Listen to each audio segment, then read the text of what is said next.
Hi, I'm Jessica Cheriton with Real Estate in the Rockies podcast, and I'm here with Ashley Kaplan.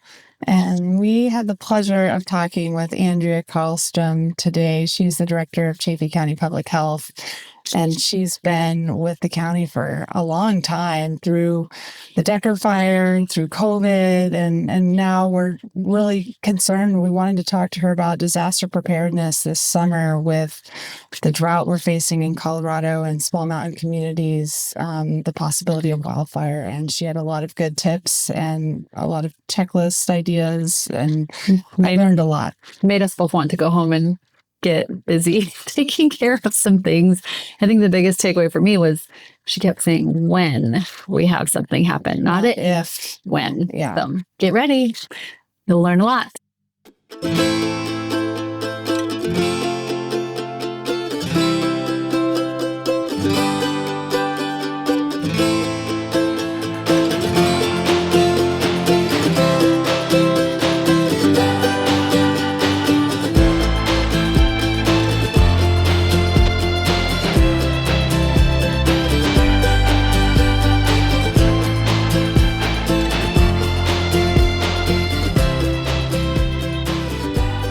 Welcome to Real Estate in the Rockies podcast. Today, our guest is Andrea Carlstrom. She is the director of Chaffee County Public Health. We're very excited to have you here today. Thank you so much. Thanks for having me. This is exciting. Yeah. What a treat. Fun for us too. Yeah. So we're just going to dive right in. Okay. Wanted to talk to you a lot about the summer conditions. There's drought right now and in Colorado and the potential for serious fire risk. That can feel a little bit abstract to people. And when you look at the summer specifically, what does the risk actually look like in Chaffee County? Well, great question. I should probably back up and just talk a little bit about public health's role in emergency preparedness and response, because I'm probably an unlikely candidate to be part of this interview. However, I don't think many people in the public know that we have a contract as Chaffee County Public Health with the state for public health emergency preparedness. And it involves a lot of planning, exercises, drills, meetings, collaborating and coordinating with our emergency management at the county level, our elected officials. And so just know that public health is one of many sectors that is invested in ensuring that our community is prepared for any natural or human-made disaster. Of course, wildfire is on everyone's minds. Maybe not today as we record this, because we are actually getting some moisture, which is really well needed. And it is projected that because of just the lack of moisture that we've had for months, that we are in for a very dynamic and challenging wildfire season. We've already started seeing that in other states and in other counties. And so here in Chaffee County, we do everything we can so that not only are responders prepared for what's to come, but our community is expecting and planning as well. It is certainly on everyone's mind. Every meeting, everywhere I go, folks want to just talk about how crispy it is and what an uncertain and challenging wildfire season is most likely upon us. And so I think it is really important for us to be having these conversations and to equip our community with the tools in their tool belts so that they are ready to roll when we do have a disaster. So you stated that the state is actually who gave you the jurisdiction, I guess, over paying attention to things like this and preparing the community for it. What other entities, I'm going off script a little bit, but I'd like to understand better. What other entities in the community are you coordinating with when you're saying we're having meetings? Like, who else is there that's discussing this and other public preparedness issues? Yeah, so like you said, direct access to state as well as regional assets. So we do a lot of work with El Paso, Teller, Park counties, sometimes Lake County, sometimes Summit counties. So we belong to several different regions on emergency preparedness and response. And here locally, we have a strong emergency services council that is led by we've got all of these different emergency services functions that are part of what's called the incident command system. And so, for instance, public health is the lead for what's called ESF 8, which is health and medical. So when we have an incident here in the county, we are deployed to respond to the Emergency Operations Center. And we've got all these folks, some working in law enforcement, some in fire, external affairs. Sometimes the schools gets involved. EMS, HRMC. We've got a whole robust stakeholder group that meets on a regular basis to talk about our planning, our preparedness, our response to live events as well, and just to ensure that we are a strong network, that we have the relationships in place, and we're ready to roll whenever there is an incident, whether it's a wildfire or some other kind of situation. And then as far as the health and medical part of that, we meet on a regular basis. So that would be public health, Solvista Health as our disaster behavioral health provider, EMS, Heart of the Rockies Regional Medical Center, emergency management, and our elected officials to talk about how are we preparing and how are we posturing ourselves as a health and medical wing of our response to make sure, again, we're equipped and we're ready to respond to whatever situation comes our way. That helps me have a bigger picture. There's a lot of people involved in this. What are you meeting?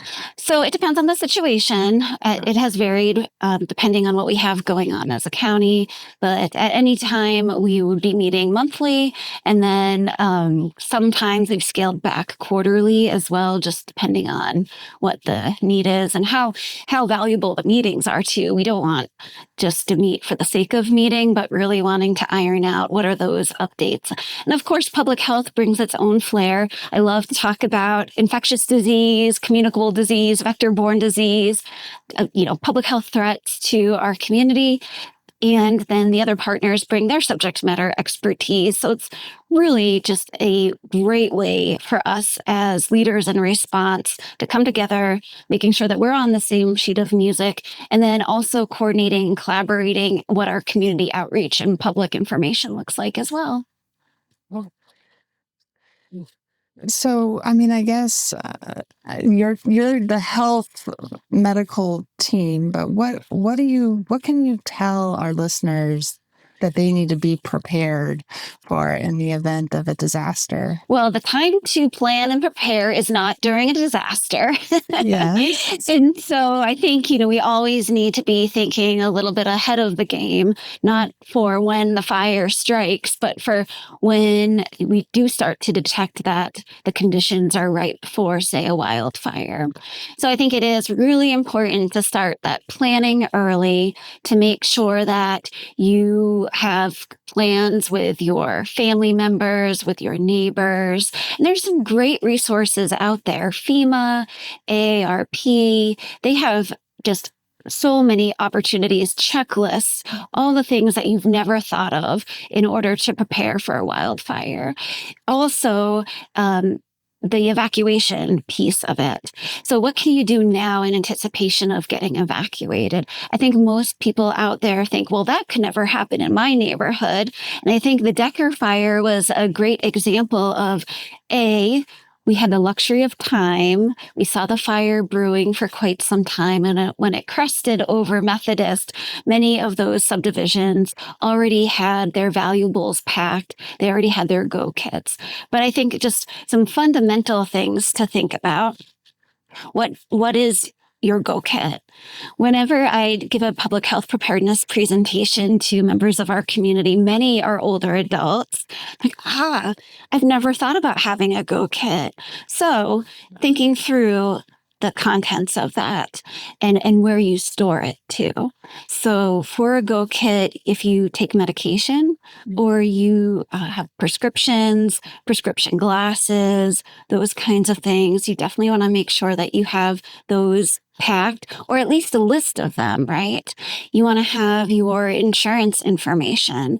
What is the breakdown of your homeowners insurance? You also want to think through Do you have flood insurance, fire insurance, earthquake insurance, depending on where you live, and to make sure that you have a safe place for that? I know a lot of people put that on a USB drive and they stick all that information into their Go Kit. You want to think through having several sets of clothing. You may be evacuated for hours or you may be evacuated for days. And so thinking through are those essentials that you're going to need for the short term. And then also, if you have kids or even some adults, sometimes when you're evacuated, if you get evacuated to a shelter, that is not very entertaining. And oftentimes it's traumatic when you are evacuated. So thinking through what are those activities or distractions that you can pack in your Go Kit, like cards or puzzles, so that you as an adult, and if you have children, can occupy those little minds as well in what is a very irregular situation. You want to also think through having water, bottles of water, snacks, non-perishable snacks. It does no good to pack something that is going to go awry. And so really start thinking about what is the most appropriate set of ingredients for your Go Kit. And it's going to look different for everyone. Flashlights, you're going to want cell phone chargers. See, these are things that if you don't have a checklist or if you don't have your bag packed and you are asked to evacuate on a moment's notice, these are things that you're likely going to forget. And so making sure that you have that Go Kit is really important. Same thing with an evacuation plan. We know that incidents not always happen when everyone is home, right? And so thinking through, well, I might be at work while my kids are at school, while my partner's traveling. So what is our evacuation plan? Where do we meet? Do we meet at a friend's house? Do we meet at a public place? Or do we just meet at the evacuation site?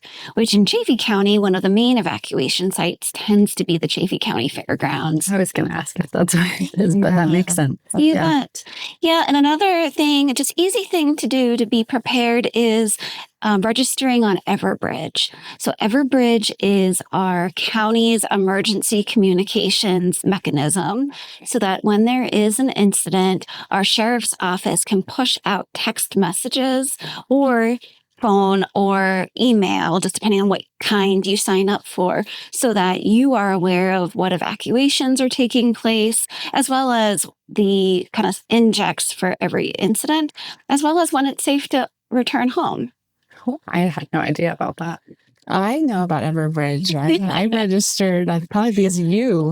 Probably. It's so great and it's so simple. It's free. Of course, it's not foolproof, but it does allow messaging to go out to the masses in one swoop so that there is very as little confusion as possible. Great. Well, I know the schools have their own similar system, and I'm definitely on that, but the summer, yeah, you probably, I'll look that up and make sure we'll put it in the show notes. Well, as a responder too, I think one of the interesting things about our society is just when we think that we're nailing communications, we can always do a better job. And so again, Everbridge is a great way to get that initial communications out. And then there are so many other ways to communicate with our public as a situation evolves. Wow, that's good to know. I wanted to know more about, so Chaffee County Fairgrounds is one of the main evacuation meetup sites. Like, where should you not go?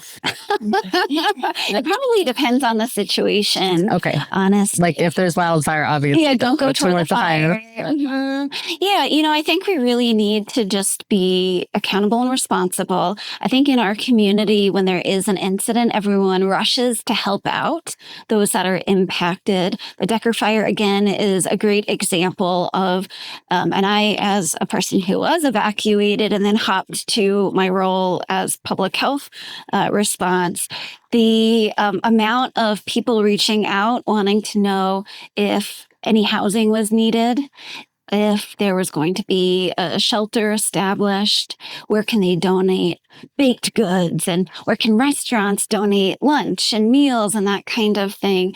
And so, thinking through that phenomenon that happens in such a generous county. It's sort of like one of those things like, don't ask us, we'll ask you. So I know very well-intentioned community members rush to the site of the evacuation center because they want to help. And in a moment of response, especially in wildfire evacuations, it is just imperative to let the right people on site to be able to manage and navigate the situation. And then again, usually over the course of an event, there's a call out to the community or to community partners on what is needed. And that information will be disseminated when it's needed. So Exactly. don't muddy up the waters by Right. jumping in too soon. I can totally see that here. And our People are local so radio helpful. stations do such a good job live time with pushing out information. We've got kind of a core communications group that we establish early on in a situation so that we're hopefully pushing out consistent messaging. During the pandemic, we had message boards at all of our big box stores that we were like, not everyone listens to the radio, reads print newspaper, is online. How do you reach those people that may not even know what media channels we have here because they're visiting? Yet an incident could very well impact them. Yeah. Exactly. Yep. So, then we work with pushing out kind of just old school information on billboards and on CDOT signs. When it comes to tourists, we also work closely with our Visitors Bureau, with our Chambers of Commerce, making sure that tourists know whether it's the right time to come to our county or not. Also, another element of this is air quality.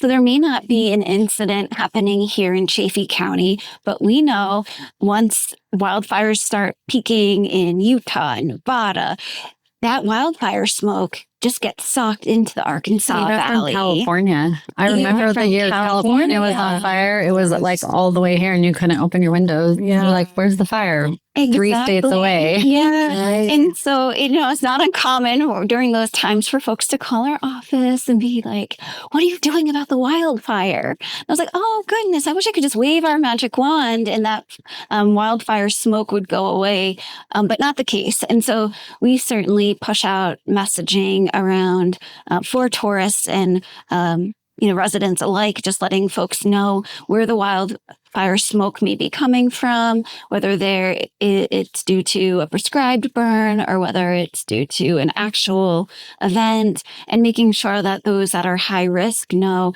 that we have purple air monitoring across the county. And you can go on the Purple Air Monitor website to find out what the air quality is, and then what to do if you're high, moderate, or low risk. Another piece of the puzzle, just making sure that our community is aware and prepared. And whenever, I don't know about you all, but when I start to smell wildfire smoke in the air, I get a little anxious. I get a little nervous. You don't know where it's coming from. And so this is another way that we can push out messaging so that our county is prepared and can take mitigation efforts themselves as well. I didn't know about Purple Air Monitor either. I didn't either. Where is that website? I bet you could just Google it. You Google it. Yep. Purple Air Monitoring. Okay. So you said one of the things people get wrong is rushing to the site to help, but it kind of makes things difficult. Is there anything else that you see people making assumptions about, or like common mistakes in a disaster, maybe during the Decker fire or even during the pandemic when it was a more slow moving disaster? But Sure. Well, the first thing that comes to mind is that people who do not want to follow said evacuation orders. So we have a lot of stoic, strong, proud, multi-generational families here in this county that their home is their pride. And in many disasters we've seen across the country, there sometimes is a resistance to evacuate, that some folks, residents, want to just stick it out or, pull up their bootstraps and just try to navigate it themselves. And the evacuation orders are established for a very good reason. And when folks don't follow them, it makes responders lives and Puts them in response. danger. Yes, in danger. Yep. So, you know, they have to go knocking on each door, trying to figure out who's there, who's not there, how to mitigate all of that. So, yeah, that is really important. And I completely understand, or some people don't take the threat seriously. And again, that does us no justice here in this county, especially I know how hard our responders work. And, you know, they work here, they serve here, they live here too. And so just making sure that we follow those. And hopefully they're short-lived. They are certainly an inconvenience. And what I really appreciate about the Decker fire is that even though we were all evacuated in the middle of the night, we got the it's like a reverse 911, the Everbridge system. And many people did follow it. You know, I'm thinking about my own neighborhood. We have a lot of older adults in my neighborhood that are probably on medications that help them sleep, that they may not just jump up and be ready to spring into When their phone action goes to off. evacuate. Yeah. Yeah. They may not hear their phone. And so really thinking through, you know, who are our neighbors and how can we help them in the event of an evacuation as well. And that is such a beautiful thing to be neighbors helping out neighbors, especially when you know that you have neighbors with access and functional needs, that they may take a little bit longer to evacuate. You know, another piece of this too is the things sort of to do or not to do before an event. Taking photos of the contents of your home. That way you can compare it not only to pre-event, but also if there is damage to your home, you can compare that upon reentry. I think that is something that folks don't think about, but something so easy to do ahead of time. Put that on a USB or save it to your smartphone. And then that way you have it in the event of a wildfire in which there's a long-term evacuation, maybe damage done. You may not remember what the house looked like when you left. And so just kind of cataloging all of those things is really important. One thing that also happened during the Decker fire that we just need to be mindful of is that because many of those subdivisions had means or friends or family that they had been planning on evacuating to in case the fire came over the hillside, is we don't know where people have gone. And so we can't account for them. How do you account for them? We have such an active county that at any given time, someone's on vacation, someone's on a conference, someone's staying with their children in another town. And so really thinking through, if you are in town, before you go to that next place, at least checking in with the evacuation center to say, hey, the Carlstrom house has checked in, we're okay, and this is where I'm going. Headed to Denver or Heading whatever. to Denver. Yeah. Exactly. So they're not looking for you later. Exactly. So Wasting their time. but you just don't think about those things in the event of an emergency. We kind of go into that fight or flight mode. And so again, thinking through what is your plan, sharing it with your neighbors, letting the evacuation site know what's going on, and then moving on to a safe place. Okay. That's good. I think another thing to be mindful of in this day and age is the harm that social media can present in the event of an emergency. I know most people are posting out of the kindness of their hearts. I really want to believe that. And misinformation or toxic comments in the event of an emergency is really detrimental to the response. And so very early on in an event like the Decker fire, Facebook page was created and it was continuously hammered into everyone, go to this page. This is the source for information related to the fire.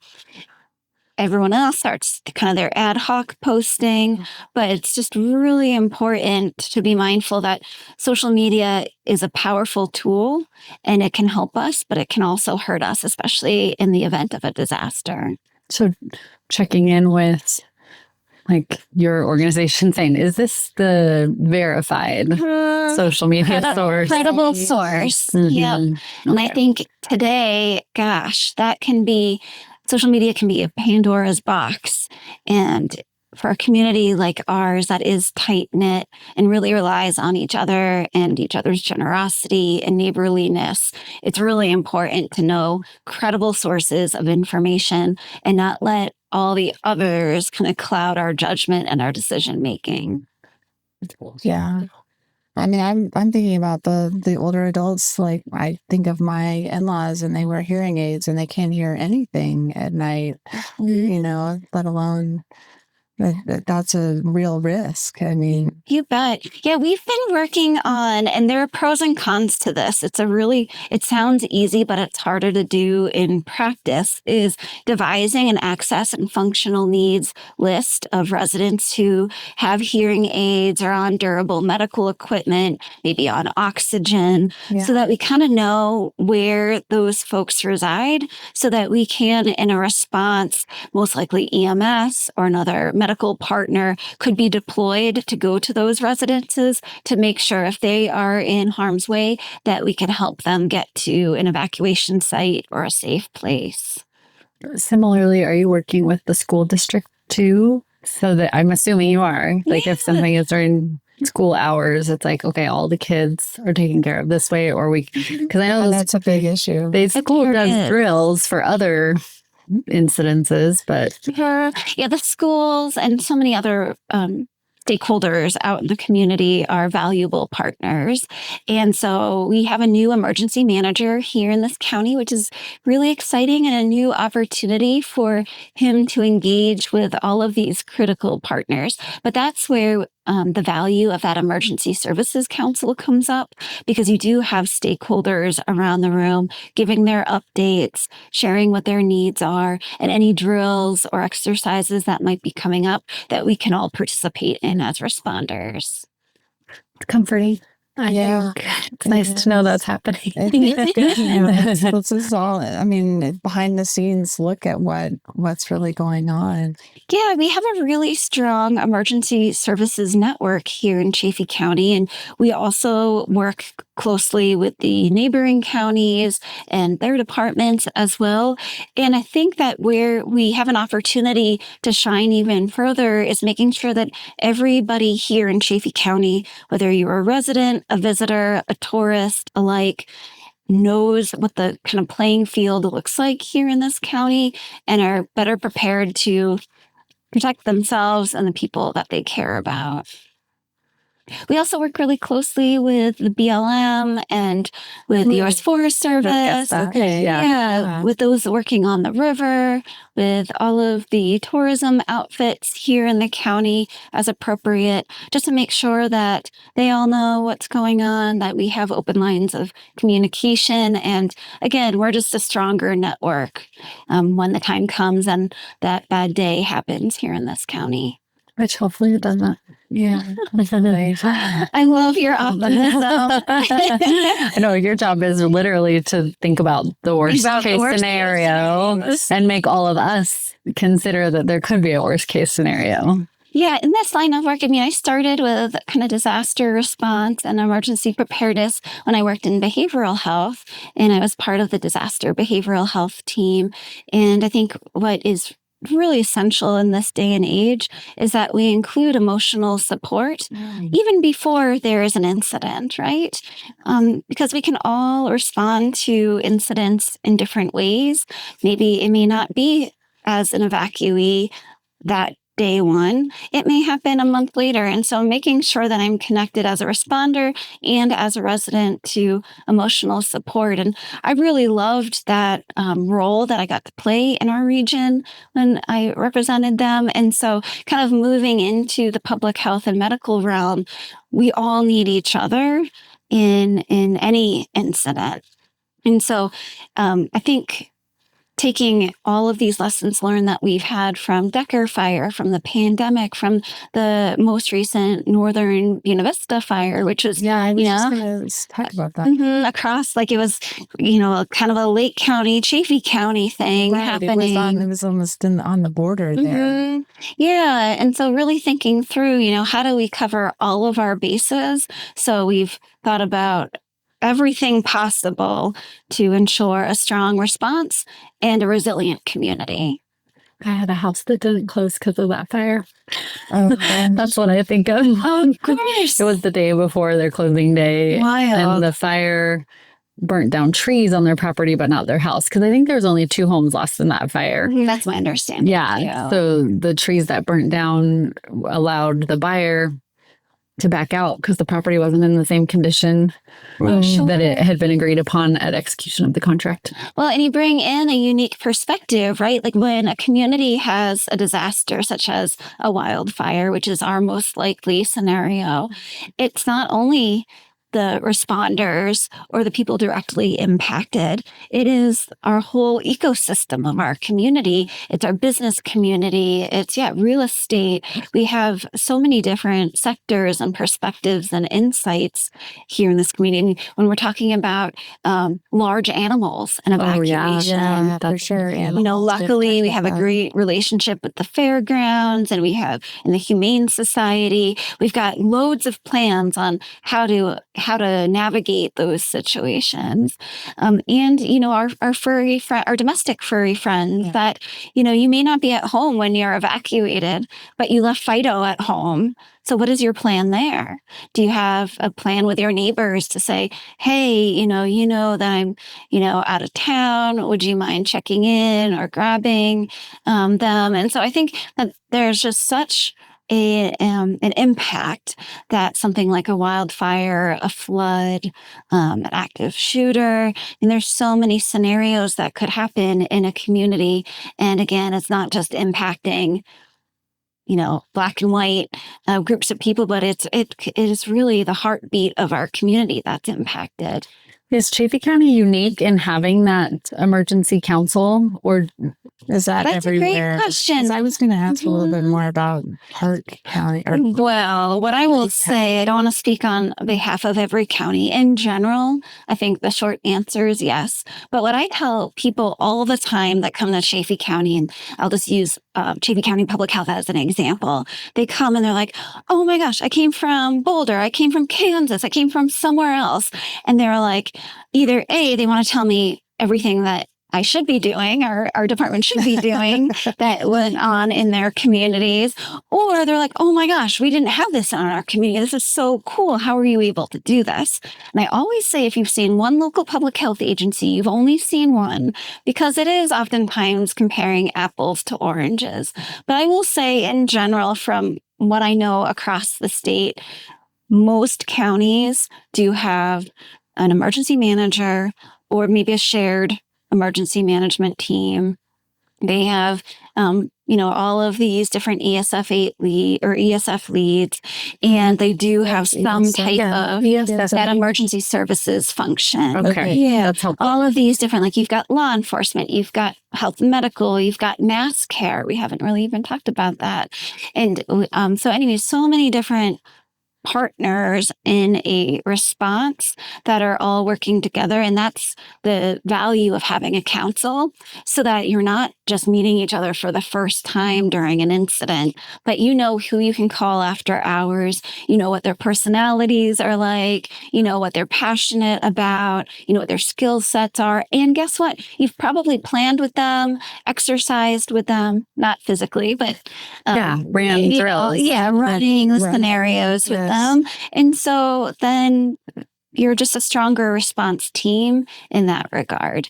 But in general, I would say that the intent of the state is to have regional work happening, statewide work happening, regional work happening, and then on a county to county level, hopefully providing assets so that there's personnel and funding to be ready for any event that comes its way.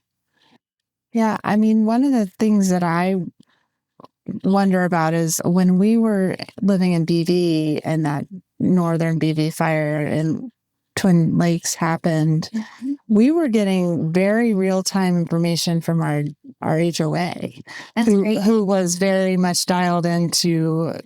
People were like tracking, going to the news conference or whatever, the like town hall. And so somebody was discerning that information because there were a lot of older adults in our community, and maybe they didn't have access to everything that they needed. And That's so, a great point of contact. I wonder if that's something that other HOAs do or should do. Yeah, most definitely. I think that's a great idea. I'm the HOA president of Methodist Mountain Estate. You are. Again, this will be the second time I passed that baton and the baton came back to me. But, I have reached out to my HOA residents to say, hey, this is an interesting part of my career at my job where I do these presentations to community groups. If you all would like to pull together some residents, I'd be happy to do a public health 101 for emergency preparedness and response. And so that is definitely something that we can look at. And to have either your HOA president or an appointee be that point of contact and be pushing out information is really just what a gift to have those relationships, to know your neighbors, and to know how to communicate with them in preparedness and in response. Yeah. One other question I'm thinking of is what tends to separate. So if we're looking at Chaffee County as a whole, what tends to separate those who do well in a disaster and those who really struggle? And you've already mentioned some of like the mobility issues or other health issues. Yeah. How do we, I guess, being prepared? I'm thinking of my own answer, but. Yeah. Well, I think we can all do our part to be prepared so that we do weather whatever storm comes our way. I don't think just because you have a vulnerability doesn't mean that if you don't, you're not going to be emotionally or physically impacted. But, having those plans that are going to look different per household, also being aware of your surroundings and knowing, what are those pinch points. Some of our subdivisions have one way in and one way out. And so what is that evacuation plan if your road is one of the ones that's impacted? But, having the conversation early, having your plans in place, having your redundancy plans in place. So if plan A doesn't work, moving to plan B, having those go kits, cataloging all of your valuables, making sure you have a plan for your furry friends or animals on property, also thinking through how you can set your household up for success when you're about to be evacuated, like backing in your car so that you can just jump in your car and go, making sure that your windows are sealed and that doors are sealed, that there's now materials for new patios that are fire resistant. There's just so many things that you can do ahead of time to prepare for that really bad day so that when the time comes and there's an incident, whether you're evacuated or on pre-evacuation, in your heart, you've done everything you can to protect your property and the people that you care most about. Regret that to deal with after. Oh, I feel like I need to go home and make a plan. I agree. I'm a full believer in checklists. Again, when we're faced with a challenge, many of us freeze or go into fight mode. And it's so helpful to have those checklists. I brought one with me because it's so simple. And yet every time I've presented it to members of our community, they're like, I didn't think of that. Yeah. I was like, I know, because in our society, we tend to live in this pendulum of panic or neglect. When things are going really well, pretend like it's going to be that way forever. Yes. Yeah. And then an incident slaps us in the face and it's like complete panic. But imagine a society in which we're like, we're not going to let the situation get the best of us. We're going to have our A game on. We've thought about all these scenarios. We've, even thinking about having some savings set aside for emergency. Not everyone has money in savings to stay at a hotel or to gas money to get out of the county if there is an incident. So again, just thinking through, and there's so many resources online these days. I said FEMA. American Red Cross is another amazing partner. When we've had a few incidents here, they have come from the Front Range to support us. And so making sure that we've done our due diligence. And so when that day comes and we're anxious and fearful and uncertain of what's to come, at least we've prepared as much as we possibly can and get ourselves and our property as safe as possible. Yeah. Wow. Well, this has been so helpful. I feel like we want to wrap up with some rapid fire questions just so our listeners can get to know you. This is the fun part. You don't have to be too I'm long. so used to rapid fire that Won't be hard at all. I welcome this as well. But I really think it is important for our community not to be naive to think that an Nothing's gonna incident happen. isn't going to happen here. That's what stuck out to me. When you're talking, you're saying when we have an incident. Yeah. Every Not time. if. Not if, but when. And it may be a different incident, fire, flood, whatever it is. But when we have an incident. And then the other thought that comes to mind, I liked how you ran through, like, plan with your household, have a backup plan, have the checklist. So that I'm just going to start with that myself. Yeah, start with something simple. I know it can feel overwhelming, but again, to answer the question of like, what can we do now so that we're not in a state of panic or anxiety or fear or anger? Nobody wants to be evacuated or nobody wants to be inconvenienced by a disaster. How can we, get ourselves just in a place where we don't have to worry about that? And then also let the responders know, where are our community's vulnerabilities? How can we catalog access and functional needs, which is just an emergency preparedness term to include all of our vulnerable populations? How do we make accommodations for evacuation centers? And then also thinking through, I know we always focus on the evacuation or the response to the incident and everything like that, but also not only do we need to be thinking about the evacuation plan, but what's reentry look like? Yeah. So how did you leave the house? Did you leave the dishes in the sink? Did you leave dinner on the, table or the counter? Did electricity go out? What animals have come in? What rodents and animals have sought shelter in your home?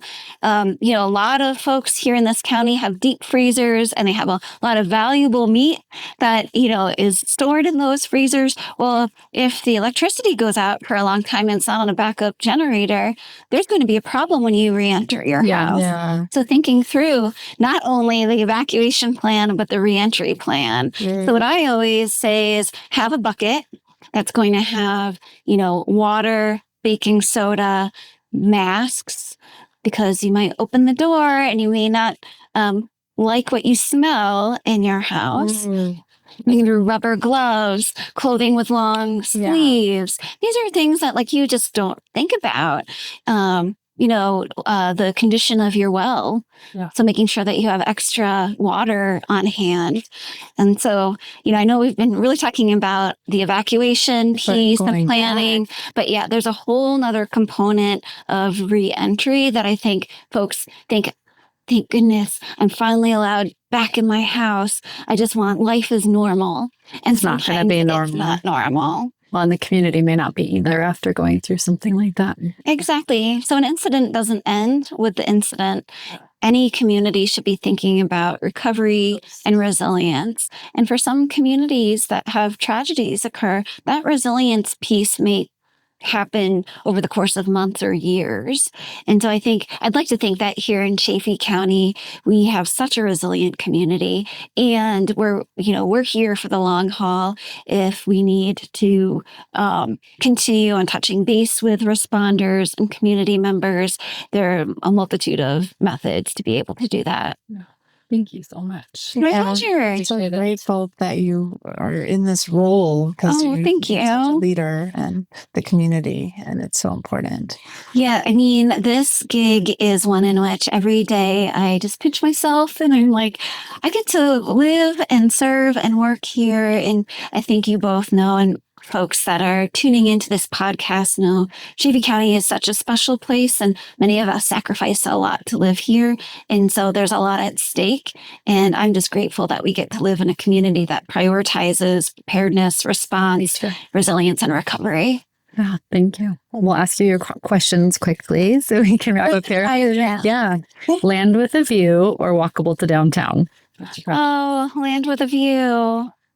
First job you ever had? I want to circle back around with that though, because in full disclosure, so we moved 15 years ago and I wanted to be in the thick of downtown. I wanted walkability. I just had this romantic vision of living downtown. My husband wanted to live in the San Luis Valley with no neighbors on a lot of acreage and probably not seeing a soul for days. And so we compromised with land with a view, not too far from outside of town, in which we can bicycle, although Methodist Hill is pretty steep. So the incline is quite the workout. So I just wanted to say that there's value in both. Okay, my first job. Your first job, yeah. Oh gosh, my first real job was working at a psychiatric residential facility in Massachusetts, in which the residential part of it was for those who were living with psychotic and bipolar disorders, pretty debilitating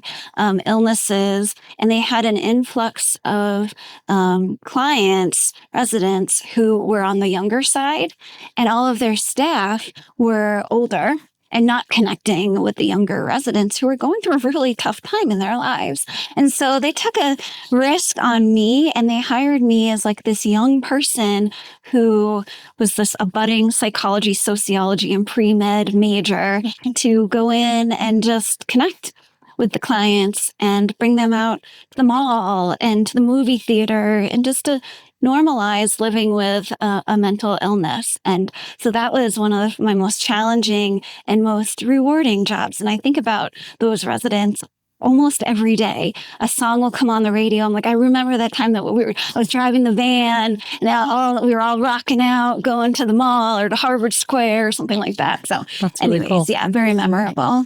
What work would you be doing right now if money were no object? If you didn't have to have a job? My team and I talk about this a lot. We are going to establish a compound in a tropical island, and we all have different roles. And so I would like to sell screen printed tank tops and trucker hats and flip flops. Perfect. Yeah, There we have it. In which we get the vitamin D as well as providing a needed service. That's your role. Clothing. Yep, that's my A different role. role than what you've got going on now. And I love my job. And so that's why it's so easy to kid about that, because this is really a dream gig. Cool. Mhm. What is your personal mantra or motto? Well, every day I wake up and say, what magic are we going to make today? Good one. And it That's a sets good the one. stage for whatever adversity may come my way. Let's make magic out of that challenge. Yeah, I love that. What's your favorite book? Or it could be a book you're reading right now, too. It doesn't have to be a favorite. Oh, gosh. Okay. Well, I'm not going to answer directly that question because this is something really quirky, I think, about me. And so when I lived in Loveland for 8 years, I started at the Loveland Public Library reading books from A to Z in the fiction section by author. I have never heard of that, but that's awesome. And I had to choose 3 books at a time in order that looked remotely interesting and give them 40 pages. Now, the caveat is that I'm not really into a science fiction. Sometimes those it can be edition 1, 2, 3, 4, or 5, volumes. And so I don't get into that business. And so when I was in Loveland for 8 years, I got to letter H. Wow. And then I've been here 15 years, and I finally got to PI. So I'm reading a lot of Jodi Picoult right now. Okay. That's all. And so when I go to the library, every time their librarians are always like, Let it run out. And then I figure that it'll probably take me another 15 years to get through Z. And then by then that'll be, a good chunk of time that now there will be new books. So I can start from A again. Stephen King is a rough one. Yeah. You got to go through a lot of. So how many hours are you reading a day? Oh my gosh, that is just a weekend pastime. Okay, wow. You must read fast then. I love to just read, and the hard books too, not some audiobook or some book on a tablet, but I love to turn the pages. The real book. Yeah, for sure. So I know I didn't quite answer that, but probably, and then That's some. more unique. That is. I have not heard of that. It's so that everyone is always wondering, what books are you reading? Or what book's the next book for book club? And I was just really struggling because There's so much. I just could never on the tip of my tongue be like, oh, that's the next book that I have to read. So it's I'm just going to read them all in order. And then hopefully cover all of my bases. Perfect. So nerdy. No, that's really cool. Great. So last question, what does home mean to you? Home is a safe place. Home is a place where you can be your authentic self. It is a place where you can reach your full potential and to cultivate your family, the people you love, to host the people that you love, to bring in positive energy, and to also overcome life's challenges. I feel like home is a place where you wake up and you say, this is exactly where I'm supposed to be. And I feel like I say that, and you can ask my team about this. I say that quite regularly, both for my home and my household and this community that is home. Yeah. Well, where can folks find you if they maybe not in an emergency, but if they want to learn more about the Chaffee County Public Health, what's the best way to get in touch? There's so many ways. Yeah, I mean, we have an active Facebook page. You can just search Chaffee County Public Health. It pops up.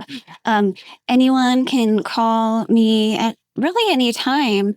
So I have, my office phone is 719-450-2564. My cell phone is 719-221. And so anyways, I think that emailing is a great way to get in touch with me, because oftentimes all of us during the day are at meetings or at events and those kinds of things, but responding to people off hours and getting their answers to their questions. I get a lot of random questions related to public health, environmental health, critters, animals out in our community that may or may not have rabies and other diseases. And oftentimes that requires a time-sensitive response. So there's no shortage of reaching out to Chaffee County Public Health. And I would just encourage, if folks are intrigued with what we have going on, or perhaps they are questioning what we have going on, I always welcome an open and honest conversation. I love what we get to do in our community. And I really want to hear from members of our community or people who are, thinking about moving here and want to know if it's the right community for them. We know a lot about our resources here. I'm going to put a shameless plug for Chaffee Resources, which is your one-stop hub for all things health and wellness, chaffeeresources.org. And there are just so many other opportunities and resources and programs that we have here in this community. I always say there's something for everyone at Chaffee County Public Health. Awesome. Thank you so much for being on the show. It's been fun. It's great. Thank you. Thank you for everything you do. This episode of Real Estate in the Rockies is brought to you by Collegiate Peak Law and Mediation. Hi, I'm Ashley Capel. I help people make smart, informed decisions when it comes to real estate, especially when things get complex. From contracts to land issues, I'm here to bring clarity and confidence to the legal side of your transaction. I offer legal services and mediation.